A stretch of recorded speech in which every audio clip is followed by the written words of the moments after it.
Buenas noches, aquí el señor Williams. Abróchate el cinturón y bienvenido a mi camión y a la ruta del terror. Una joven de 16 años desaparece tras una noche de fiesta y amistad.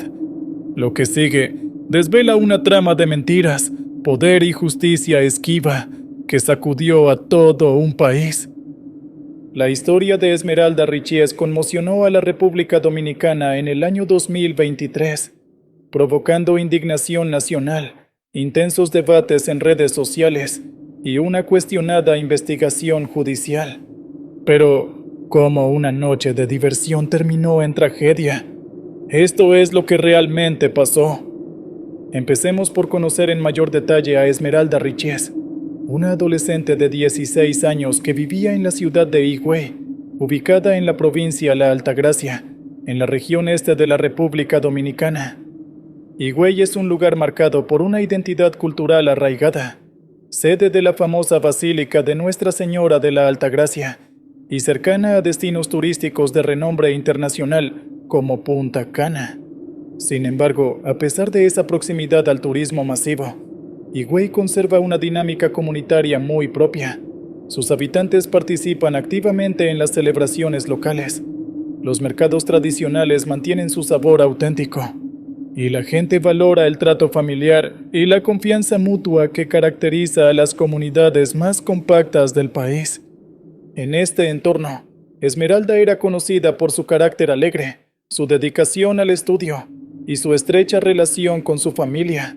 Sus padres, conscientes del valor de la educación, habían depositado en ella las esperanzas de un futuro prometedor.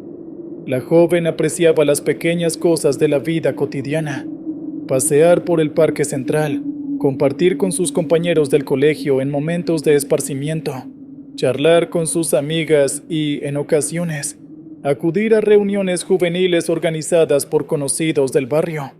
Estos encuentros solían ser modestos: un parlante, música de fondo, chistes y anécdotas, sin grandes lujos, pero suficientes para pasar una buena velada entre amigos.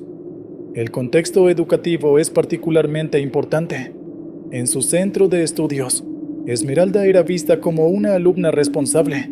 El cuerpo docente abarcaba profesores con distintas trayectorias y personalidades. Entre ellos se encontraba John Kelly Martínez, un hombre de alrededor de 35 años de edad, encargado de impartir la asignatura de matemáticas. A simple vista, Martínez era percibido como un profesor más, sin un carisma particular, ni una reputación negativa clara. Sin embargo, con el tiempo, algunos estudiantes recordaban ciertas actitudes suyas que trascendían el mero ámbito académico. Intentaba entablar un vínculo más cercano con algunos alumnos fuera del aula, algo que jamás fue denunciado con firmeza en ese momento, pero que con la perspectiva del tiempo se volvió inquietante.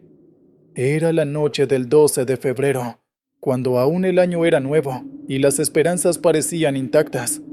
Esa noche, Esmeralda, una joven de 16 años, salió de su hogar. Abordó el vehículo de un profesor de matemáticas, John Kelly Martínez, que contaba con la presencia de su primo, Rubiel Murillo Martínez, y además de otras 3 adolescentes que servían de compañía.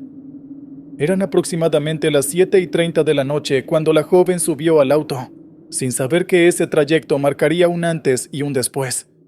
Hasta ese momento, la autoridad del profesor había sido vista como una guía, no una amenaza. Las amistades que la acompañaban parecían dar cierta seguridad, pues difícilmente una adolescente aceptaría una aventura nocturna sin sentir un mínimo de protección colectiva. No obstante, según la acusación del Ministerio Público, esa invitación no respondía a un mero afán recreativo. Detrás del volante y del aparente carisma, se ocultaba otro propósito. El viaje los condujo hasta la playa El Cortecito. Lo que pudo ser una salida juvenil, en apariencia inofensiva, pronto revelaría otro rostro.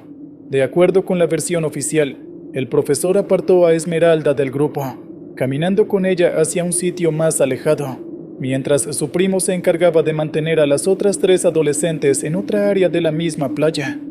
Esta separación no fue casual, sostiene la Fiscalía, sino parte de un plan orquestado para aprovechar la vulnerabilidad de la joven. El desenlace de ese encuentro lo plasmarían posteriormente los informes forenses. El Instituto Nacional de Ciencias Forenses, INACIF, consignó en su estudio que las lesiones sufridas por la víctima fueron de tal naturaleza que provocaron un sangrado interno incontrolable, resultado de una violencia cuyas marcas serían imposibles de ignorar. Esa brutalidad, señala la acusación, no fue un acto aislado, sino un momento crucial que desfiguró por completo la narrativa de una simple salida nocturna.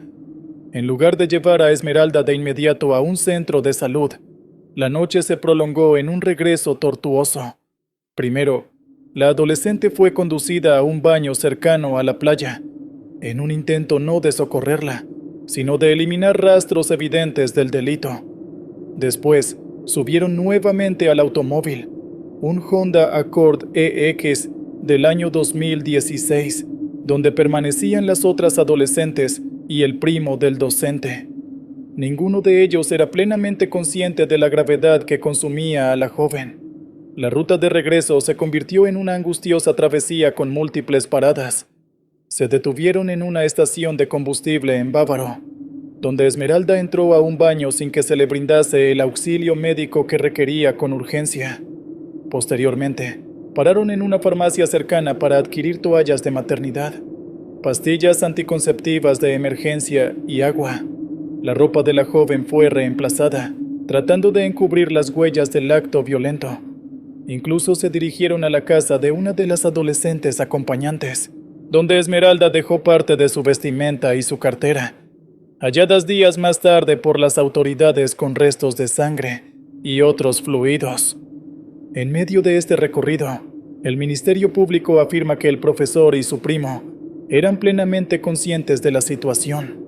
Se encontraban en una zona donde era factible encontrar servicios médicos, pero escogieron no hacerlo. En cambio, prosiguieron su camino hacia la vivienda de la víctima, arrojando durante el trayecto una bolsa plástica con más prendas manchadas, las cuales la investigación recuperaría el 24 de febrero. La llegada a la casa de Esmeralda no fue un alivio, sino el último tramo de una noche marcada por la omisión de auxilio. Sus padres, preocupados por la demora, le reclamaron la tardanza. La adolescente y una de sus acompañantes, presas de temor, no revelaron la verdad. Minutos después, la amiga se marchó con un familiar y Esmeralda se encerró en su habitación, sin recibir la ayuda que tanto necesitaba. A la mañana siguiente, el 13 de febrero, la hallaron sin vida. La autopsia no dejó espacio para la duda. Laceraciones internas, hemorragias severas y signos inequívocos de que lo ocurrido fue un acto de violencia que no respondió al consentimiento, sino a la imposición. No hubo embarazo ni otra causa que pudiera explicar el desenlace. Era evidente que las lesiones fueron sufridas en vida y producto de un ataque deliberado. Con Esmeralda ya sin vida, las autoridades iniciaron su labor investigativa. John Kelly Martínez fue detenido un día después del hallazgo. La Fiscalía alega que, durante esos días, no solo había existido un plan para cometer el crimen, sino también para encubrirlo.